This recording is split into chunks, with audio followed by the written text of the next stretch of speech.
নমস্কাৰ বন্ধুসকল, মই আপোনালোক সকলোকে আছামিজ বাস্তু চেনেললৈ স্বাগত জনাইছোঁ। বন্ধুসকল, মোৰ নাম গোবিন্দ কৰ্মজন, এষ্ট্ৰ বাস্তু এক্সপাৰ্ট নিউমেৰলজিষ্ট। বন্ধুসকল, আপোনালোকৰ সুবিধাৰ্থে মই চেনেলটোত বাস্তুৰ সম্পৰ্কে, সংখ্যাতত্বৰ সম্পৰ্কে, জ্যোতিষৰ সম্পৰ্কে, তাৰ লগতে তন্ত্ৰৰ বিভিন্ন প্ৰয়োগৰ ভিডিঅ'সমূহ আপলোড কৰি থাকোঁ।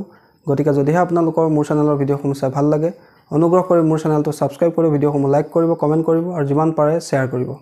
বন্ধুসকল, আজি মই আপোনালোকৰ লগত এটা অত্যন্ত গুৰুত্বপূৰ্ণ বিষয়ক লৈ আলোচনা কৰিবলৈ আগবাঢ়িছোঁ। গতিকে অনুগ্ৰহ কৰি ভিডিঅ'টো শেষলৈকে চাব, যাতে সম্পূৰ্ণ কথাখিনি বুজি পায়। বন্ধুসকল, আমাৰ জীৱনত প্ৰত্যেকটো মুহূৰ্ততে 9টা গ্ৰহে প্ৰভাৱিত কৰি থাকে। জন্ম, মৃত্যু, বিবাহ এই সকলোবিলাক গ্ৰহৰ গতিয়ে নিৰ্ধাৰণ কৰে। আৰু মাজে মাজে আমাৰ প্ৰত্যেকৰে কিবা নহয় কিবা গ্ৰহৰ ৰিষ্ট পৰে। কেতিয়াবা 2টা গ্ৰহৰ ৰিষ্ট পৰে, কেতিয়াবা 3টা গ্ৰহৰ ৰিষ্ট পৰে। এইদৰে কিছুমান ৰিষ্ট আমাৰ সময়ে সময়ে আহি থাকে। প্ৰত্যেকৰে জীৱনত কোনোবা নহয় কোনোবা বছৰত বেয়া ৰিষ্ট পৰেই। আৰু এই সময়ছোৱাত যদি কেনেবাকৈ ত্ৰিপাপ ৰিষ্ট লাগে, অৰ্থাৎ 3টা পাপ গ্ৰহৰ ৰিষ্ট লাগি থাকে, সেই সময়ছোৱাত কিন্তু ব্যক্তিজনৰ মৃত্যু তুল্য কষ্ট হয়। অৰ্থাৎ কোনো ব্যক্তিৰ যদি ৰিষ্ট চলি থকাৰ সময়ত কোনো ৰোগ হয়, সেই ৰোগ কিন্তু সোনকালে ভাল নহয়। সেই ৰোগত তেওঁ অত্যন্ত কষ্ট পায়, বহুত দিন বেড ৰেষ্টত থাকিব লগাত পৰে, শৰীৰ শয্যাগত হৈ থাকিব লগাত পৰে।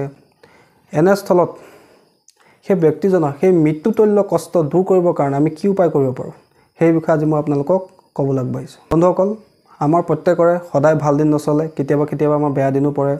আৰু প্ৰত্যেকৰে জীৱনত কেইটামান বৰ্ষ ৰিষ্ট লাগি থাকে। কেতিয়াবা 2টা গ্ৰহৰ বা কেতিয়াবা 3টা গ্ৰহৰ ৰিষ্ট আমাৰ লাগে।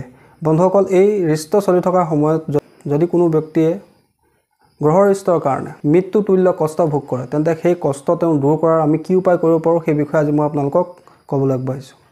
বন্ধুসকল, ৰিষ্ট খণ্ডনৰ বিভিন্ন উপায় আছে। নাম কীৰ্তন কৰাৰ যোগেদি, গ্ৰহৰ চাউল খোৱাৰ যোগেদি, গ্ৰহৰ পূজা কৰাৰ যোগেদি বা গ্ৰহৰ শান্তিৰ বিভিন্ন উপায়ৰ যোগেদি আমি ৰিষ্ট খণ্ডন কৰিব পাৰোঁ। কিন্তু কেতিয়াবা কেতিয়াবা দেখা যায় যে কোনো ব্যক্তি গ্ৰহৰ ৰিষ্টৰ কাৰণে কিছুমান দুৰাৰোগ্য ৰোগ হয়, যাৰ কাৰণে তেওঁলোকৰ বহুত কষ্ট হয় আৰু তেওঁলোকে সেই ৰোগৰ পৰা অতি সোনকালে উদ্ধাৰ লাভ নকৰে। বহুত দিন তেওঁলোকে বেড ৰেষ্টত থাকিব লগাত পৰে। অৰ্থাৎ তেওঁ জন্ম আৰু মৃত্যুৰ মাজত আবদ্ধ হৈ যায়। অৰ্থাৎ তেওঁ শৰীৰে কষ্ট পাই থাকে, আত্মাই কষ্ট পাই থাকে, তেওঁ মুক্তিও লাভ নকৰে আৰু তেওঁ কষ্ট ভোগ কৰি থাকিব লগাত পৰে। বন্ধুসকল, এনেধৰণৰ মৃত্যুতুল্য কষ্ট লাঘৱ কৰিবৰ কাৰণে আমি মংগলবাৰৰ দিনা এটা অত্যন্ত শক্তিশালী উপায় কৰিব পাৰোঁ। কি উপায় কৰিব লাগে ভালকৈ শুনি লওক। আপোনালোকে কোনোবা এটা সোমবাৰৰ দিনা সন্ধিয়াৰ সময়ত কোনো আহঁত গছ বা বৰগছৰ ওচৰলৈ যাব। বৰগছৰ ওচৰত বা আহঁত গছৰ ওচৰত আপোনালোকে চাকি এগছ দিব, লগতে ধূপ এডাল জ্বলাব। জ্বলাই লৈ আপোনালোকে নিজৰ মনৰ ইচ্ছাৰ কথা ক'ব যে হে বৃক্ষ দেৱতা, মোৰ আমুক আত্মীয়ৰ এনেধৰণৰ সমস্যা হৈ আছে, তেওঁ সেই মৃত্যুতুল্য কষ্ট দূৰ কৰিবৰ কাৰণে আপোনাৰ সহায় মোক লাগে।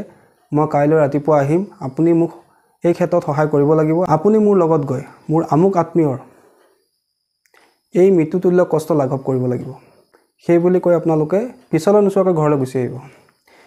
তাৰপিছত মঙলবাৰ দিনা ৰাতিপুৱাই আপোনালোকে সোনকালে উঠি স্নান কৰি বেলি নোলোৱাৰ আগতে সেই বৃক্ষৰ ওচৰলৈ যাব। আহঁত গছো হ'ব পাৰে, বৰগছো হ'ব পাৰে। তাৰপিছত সেই বৃক্ষৰ আপোনালোকে শিপা এডাল কাটি আনিব। আনি লৈ আপোনালোকে ৰঙা কাপোৰত ভালকৈ বান্ধিব। বান্ধি লৈ আপুনি ব্যক্তিজনৰ সোঁ হাতত আপোনালোকে ধাৰণ কৰাই দিব। যদি তেওঁ হাতত ধাৰণ কৰাবলৈ অসুবিধা, তেন্তে আপোনালোকে সেই শিপাডাল ৰঙা কাপোৰে বান্ধি লৈ তেওঁ মূৰৰ শিতানত ৰাখি দিব।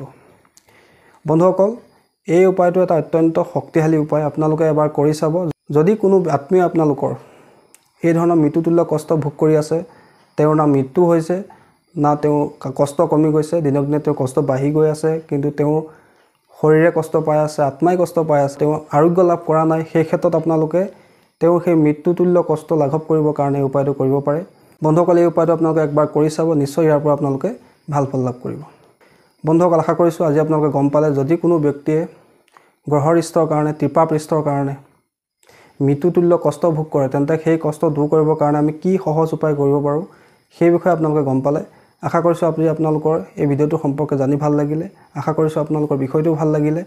যদি ভাল লাগিলে অনুগ্ৰহ কৰি ভিডিঅ'টো লাইক কৰি দিব, কমেণ্ট কৰিব আৰু মোৰ চেনেলটো ছাবস্ক্ৰাইব কৰিব। ধন্যবাদ।